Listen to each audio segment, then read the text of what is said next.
नमस्कार। भजन सिमरन करते समय हमें किसके स्वरूप का ध्यान करना चाहिए, आइए इस वीडियो में जानते हैं। साथ संगत जी, यह बड़ी सोच और विचार करने योग्य बात है कि हमें ध्यान किसके स्वरूप का करना है, क्योंकि जिसके भी स्वरूप का ध्यान करेंगे कुदरती ही हमारा उसके साथ मोह या प्यार पैदा हो जाएगा, और जहाँ वह जाएगा हम भी उसके मोह और प्यार में बंधे हुए वहीं जाएंगे।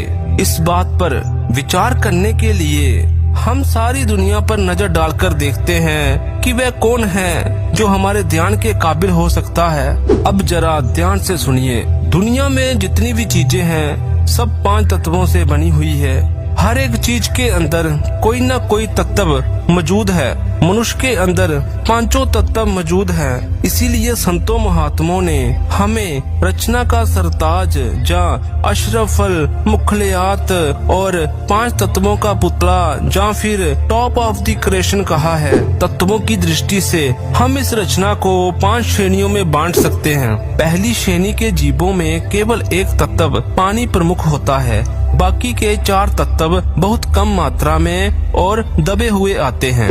इस श्रेणी में साग सब्जी, पेड़ पौधे, वृक्ष आदि आते हैं। कुछ ऐसी सब्जियां भी होती हैं सूखने पर जिनका वजन 10वां भाग ही शेष रह जाता है। अब देखिए, अगर हम 5 तत्वों के पुतले होकर पेड़ पौधों आदि का ध्यान करेंगे तो हम उन्नति नहीं कर सकते, क्योंकि उनका ध्यान हमें उन्हीं के जामों में जानी मरने के बाद हम पेड़ पौधे बनकर इस दुनिया में आएंगे। इसीलिए पूरा वनस्पति जगत हमारे ध्यान के काबिल नहीं है। दूसरी श्रेणी में वह जीव आते हैं जिनमें 2 तत्व प्रधान हैं, जैसे कीड़े मकोड़े, सांप, चूहा वगैरह। इनमें बाकी के 3 तत्व नाम मात्र होते हैं। अब अगर 5 तत्व वाला इंसान 2 तत्व वाले सांप आदि का ध्यान करे तो क्या वह तरक्की करेगा?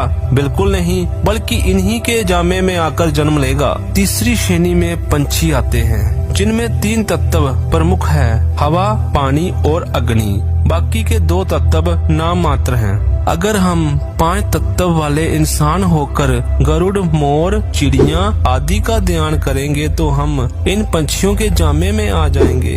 हमारा मकसद तो इंसान के जामे से भी ऊपर जाने का है, इसलिए ये श्रेणी भी हमारे ध्यान के योग्य नहीं है। चौथी श्रेणी में पशु और चौपाए आते हैं, जैसे गाय, भैंस, घोड़े आदि। इनमें 4 तत्व प्रमुख होते हैं और बुद्धि, जानी, आकाश तत्व नाम मात्र का होता है, इसलिए ये भी हमारे ध्यान के काबिल नहीं है। 5वीं श्रेणी खुद इंसान की है और हर इंसान में 5 तत्व मौजूद हैं। इसलिए कुदरती तौर पर यह विचार आता है कि इंसान का ध्यान करे तो क्यों करे, खासकर आजकल के जमाने में जब हम सबके अधिकार समान हैं। अब इंसान का ध्यान नहीं करता। देवी देवते किसी ने आज तक देखे नहीं।